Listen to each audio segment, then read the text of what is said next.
Amen. Praise the Lord. God bless you. Beloved ko, Preacher Bao Mansano.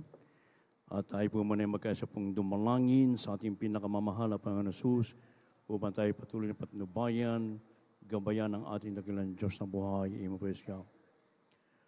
Opo, dakilang mapagpalang amang banal sa langit, sa makapangyarihang pangalan mo, aming pinakamamahal na Panginoon Kristo, pinagbubukan ng mga biyaya. Sa previous prayer, aming dearly beloved on our Pastor Evangelist Welmed and the Papa of God.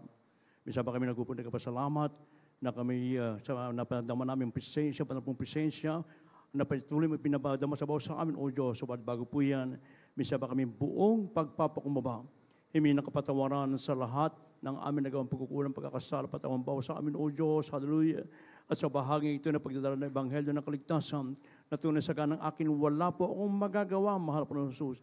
Ikaw po ang maglagay ng mga tamang salita sa aking bibig, dalo ng spiritual pala, at siyempre ng kamaraan na maintindihan na aming iniibig ng mga baguhan, mga bisita matatihan, maging sa aming beloved viewers, sa aming samot panalangin sa makapangyarihang pangalan ni Jesus at aming pinagkakaisang sinasaway ang lahat ng hadlang ng kaaway, demons, hinders, at dancer and believe cast out from us and bind the power of darkness and anoint thy word, O Lord. In Jesus' name we pray. Amen and amen. Hallelujah. Praise the Lord. Everybody, praise the Lord. Purihin po ating pinakamamahal na Pastor Kristo at unatigit sa lahat. Ako muna nagpapaabot po ng pinakamataas na pagpupuri, pagwalhati, pagdakil at pagsamba sa ating pinakamamahal na Pastor Kristo na pinagbubukan ng mga biyaya. And we give the more honor and respect to our dearly beloved honorable parents in the Lord. And we always treasure, remember the blessed memories and teaching and preachings of our dearly beloved Honorable Pastor Evangelist Almeida, the end-time problem of God, beloved Honorable Son Pastor Linus Almeida, beloved Mama Dear, greetings and respect to all the beloved children of Casil Almeida family in the Philippines, as well as in US and in Canada, at sa lahat din po natin mga iniibig na makapamagawa, makapatiran sa lahat ng ating mga iniibig na mga bisita, mga ating beloved viewers throughout the world, a pleasant evening and welcome to the royal family of God. Amen. Purihin po ating pinakamamahal na Panginoon. Beloved sons of God, always remember this one thing, that our loving God is not slack concerning His promise. Ang ating mabait Diyos sa buhay, mga inibig ko, lagi natin alanin, hindi po siya naglikat sa kanyang mga pangako, mga inibig ko. Pag kanyang sinabi, kanya po itong ginagawa. Kaya po sabi po dito sa from the book of 2 Peter chapter 3 verses 9 up to 11. Kaya nilaman po. The second book of Peter chapter 3 from verse 9 up to verse 11. The Lord is not slack concerning His promise, as some men count slackness, but is long-suffering to usward, not willing that any should perish, but that all should come to repentance. But the day of the Lord will come as a thief in the night, in the which the heavens shall pass away with a great noise, and the elements shall melt with fervent heat. The earth also and the works that are therein shall be burned up. Seeing then that all these things shall be dissolved, what manner of persons ought ye to be in all holy conversation and godliness? God bless you, Pastor Tagalog. Ikalawang Pedro Kapitulo 3, versikulo 9. Hindi ba pagpaliban ng Panginoon tungkol sa kanyang pangako, na gaya ng pagpapalibang ipinalagay ng iba, kundi mapagpahinuhod sa inyo, na hindi niya ibig na sino man ay mapahamak, kundi ang lahat ay magsipagsisi. Darapat darating ang araw ng Panginoon, na gaya ng magnanakaw, na ang isang kalangitan sa araw na iyon ay mapaparam na kasabay ng malaking ugong, at ang mga bagay na sa langit ay mapupugnaw at matinding init, at ang lupa at ang mga gawang nasa lupa ay pawang masusunog. Dito po sa 11, yaman ang lahat ng mga bagay nito ay mapupugnaw ng ganito. Ano ngang anyo ang mga pagkatao na mararapat sa inyo sa banal na pamumuhay ng pagkamaawain. Amen. Praise the Lord. Amen. Praise the Lord. God bless you, mga kapatid, and God bless His Word. So napakaliwanag, mga inibig ko, ang sinasabi ng banal na kasulatan, hindi mapagpaliban ang mabait na Diyos sa buhay sa kanyang pangako. Na pag siya po'y nangako, lagi niya itong tinutupad. Hindi katulad ng tao, pag nangako, ito po ay minsan hindi natutupad, naudlot, at limited lang ang ipagkakalob sa iyo. Subalit ang Diyos pag nangako, pag ikaw ay lumakad ng matuwid sa kanyang harapan, makakamtan mo niya kanyang dakilang pangako. Sa napakinggan natin mga pinagpalang buhay na patuto kanina, mga inibig ko, yung proteksyon, pag-iingat sa mga holdupper, mga inibig, yung ikaw ay sumahod ng maliit na sahod lamang, magmula sa $300, subalit nang ikay naging matuwid at lumakad ng matuwid sa harapan ng malapanin, sinagawa ang kanyang banal na kalooban, from 300, naging $3,000 a month, mga inibig ko. Yan po ay nangyari lahat dahil meron isang tao ng Diyos na walang sawang nalalangin araw-gabi. At gaya din ang sabi ng ating kapatid kanina, hindi sa kanyang galing, kundi merong lumuluhod lagi sa atin sa panalangin. Mga inibig ko, yung mga naiwang panalangin na ating pinilibalaban over personal hanggang sa mga oras ito po ay nasa atin, very anointed po yung prayer na yan, mga inibig ko. Kaya kung tayo tatalima, isasagaw ng kalooban ng banal na mahal Panginoon, may ibig ko, makamtan natin yung kanyang pangako. $3,000 a month. Pero nandito na siya, mga inibig ko, anong ginawa ng mahal Panginoon? Binigyan siya ng wisdom. Hindi naman siya arkitekto, mga inibig ko, pero sa kanyang pag-drawing, 200,000. Take it or leave it, mga inibig ko. Ganun magpalang ating mahal na Panginoon, mga inibig ko. Subalit ang lubos niyang pinasalamatan, yung nakita niya nang siya dumalo dito, yung elderly natin, isang kapatiran, na bagamat hindi magandang kasuotan, pero nandoon yung grabing kagalakan, kasiyahan, kapayapaan na kanyang nakita. Ang sabi niya, yun ang gusto kong maranasan katulad ng brother na yun. At yun ang ibinigay sa kanya ng mahal na Panginoon, mga inibig ko. Kaya yung pagkapala ay humabol na lamang nang sila po ay maglingkod sa mahal na Panginoon ng mabuong katapatan. Kaya yung pangako ng Diyos ay mananatili sa bawat sa atin. Kaya maglingkod po tayo ng buong katuwid-tuwiran sa ating mga Panginoon. Kaya nga ang layunin ng dakilang Diyos ng lahat ng mga tao sa iba't ibang panig ng mundo ay mga magsipagsisi, magbalik loob, mga inibig ko, upang hindi mga pahamak. Sapagat ang Diyos ay walang kasiyahan sa kamatayan ng mga tao masama, kundi mga tao po'y manumbalik, magbalik loob sa ating pinakamamahal na Panginoon. Sapagat ang Biblia mismo nagsasabi, sapagat darating ang araw, ang mga bagay sa langit at sa lupa, mga inibig ko, ay mapupugnaw sa matinding init. Ano bang problema ng bundong-mundo ngayon? Yung global warming, mga inibig ko. Na kung saan ito nag-cause ng mga kalamidad, mga inibig ko, mga forest fire, lindol, tsunami, mga inibig ko, mga salot. Kaya ano man ang gawin ng tao, gumawa man sila ng underground city, pumunta man sila kung saan anong planeta man ibig ko. Sabi ng Biblia, lahat ng bagay sa langit at sa lupa ay mapupugnaw. Kaya nga mga iniibig ko, lahat ng bagay ay mawawalang halaga. Yung pinaghirapan mo, mga iniibig ko, ay mababaling walang halaga. Kaya mas maganda maglingkod ka ng buong katapatan upang makamtan natin ang pangako ng ating pinakamamahal na Panginoon. Sabagat ang sabi ng Biblia, dahil ang tao po'y nakalimot sa Diyos, parurusahan niya ang sanlibutan ito. Sa kanilang kabalakyutan, sa kanilang kapalaluan, sa kanilang kahambugan. Book of Isaiah, chapter 13, verse 11, kaya nilaman po. The book of the prophet Isaiah, chapter 13, verse 11. And I will punish the world for their evil, and the wicked for their iniquity. And I will cause the arrogancy of the proud to cease, and will lay low the haughtiness of the terrible. God bless you po. Dito po sa aklat ng Isaias, Kapitulo 13, talatay 11. At aking parurusahan ang sanlibutan dahil sa kanilang kasamaan, at ang mga masama dahil sa kanilang kabalakyutan, at aking patitigilin ang kahambugan ng palalo, at aking ibababa ang kapalaluan ng kakilakilabot. Amen. So yan po mangyayari, mga mainibig ko, sa mga tao na hindi nagbigay at hindi nagpahalaga sa banal na salita ng Diyos, mga inibig ko, ang kanilang sinunod ay ang kanilang mga pita ng laman, mga iniibig.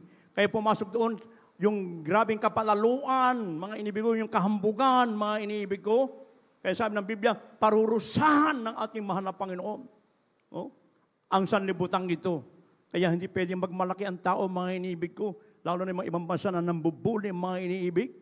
Ang ating bansa, wala tayong pagmamalaki, kundi ating pagmamalaki sapagkat tayo binigyan ng mana po ng totoong propeta ng Diyos, itong pastor ng ating kaluluwa, yung mga iniwan nilang pangangaral, mga inibig ko sa atin, mga inibig ko, inanatili yung power and anointing, mga inibig ko, Kaya dumating, kaya nakita niyo mga inibig ko, nung nakaraan lang, iniipit yung isang vessel natin, ship natin, mga inibig ko. Anong ginawa? Pinatuloy na malapan noon, silang dalawang nagbanggaan. Sila ang nakakahiya, mga inibig ko. Ganyan magpalang ating daghan sa buhay. Basta maglingkod ka lamang ng bukatapatan, mga inibig ko, panghawakan natin yung kanyang banal na salita. Kaya nga ilalagay ng Diyos ang masama sa kahihiyan, mga inibig ko. Sabi ng banal na kasulatan. Ngayon, paano po natin makakamtan ang pangako ng Diyos? Sapagkat pag Diyos ang nangako, ibibigay ito sa atin. Mag-antay lamang po tayo. Ano po sabi dito sa 2 Peter chapter 3, verses 14? Pero bago yan, mga inibig ko, may babala ang banal na kasulatan. Nasabi ng banal na kasulatan, mga inibig ko, na for the nation and kingdom that will not serve thee shall perish, yea, those nations shall be utterly wasted. Isaiah sa 60, talatang 12, sapagkat yung bansa at kaharian na hindi maglilingkod sa iyo ay mamamatay o ang mga bansang yun ay malilipon na lubos. Ito po'y babala sa lahat ng tao sa iba't ibang ng mundo, maging sa ilang Kristiyano na hindi ba binibigay na 70% ang kalooban at sa ating pinakamalap na noon. Lilipulin niya. Kaya nga ang Diyos ibabalik. Sabi niya, inflaming fire, taking vengeance on them that know not God and that not obey the gospel of the Lord Jesus Christ, who shall be punished with everlasting destruction from the presence of the Lord and from the glorious power. Babalik ang Diyos, hindi na para ipako sa krus, kundi mayroong pagiganti doon sa mga tao na ayaw maglingkod sa Kanya, na nagwawaling bahala sa mga salita ng Diyos.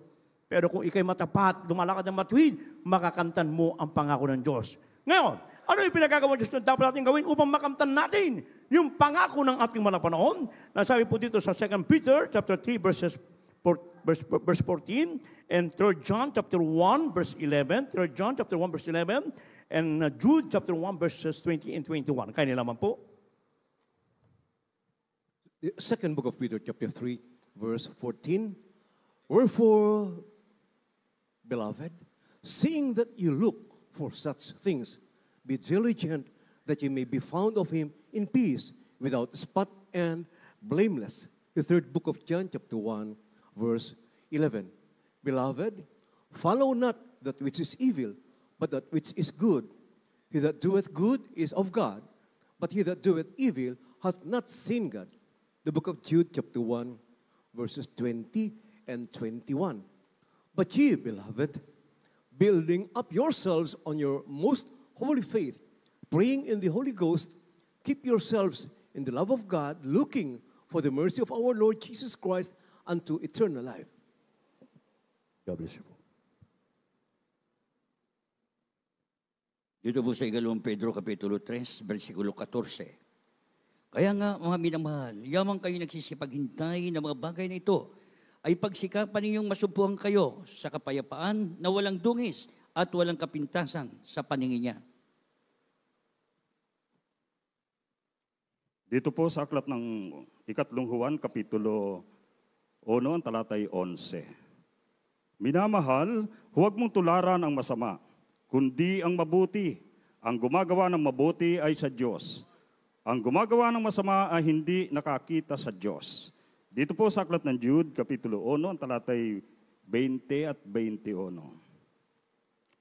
Ngunit kayo, mga minamahal, papagtibayin ninyo ang inyong sarili sa inyong lubhang banal na pananampalataya na manalangin sa Espiritu Santo, na magsipanatili kayo sa pag-ibig ng Diyos na inyong asahan ang awa ng ating Panginoong Hesukristo sa ikabubuhay na walang hanggan. Amen. Purihin natin pinakamalapang. Palakpakan mo natin daghan sa buhay. Yung buhay na palakpak sa ating pinakamahalapan ng lahat. Magsabing, praise the Lord! So ito po ang pinagagawa ng Diyos na dapat natin gawin kung nais natin makamtan ng kanyang dakilang pangako. Kinakailangan na bawat isa po sa atin ay masumpungan po tayo sa kapayapaan ng Diyos na walang dungis, walang kapintasan sa harap ng ating pinakamamahal upang makamtan po natin yung kanyang dakilang pangako. Kaya iharap natin ating sariling ito na banal na kaaya-aya itong katampatan natin pagsamba sa ating pinakamamahal na Panginoon. Kaya sa mga anak na Diyos, wala ng pagkabahabahagi, pagkakampi-kampi, mga galit po, inis, mga pita ng laman, wala na po yan sa mga anak ng Diyos, mga inibig ko. Sabi nga, walang dungis, walang kapintasan. This will be the glorious justice that will be brought to heaven, mga inibig ko.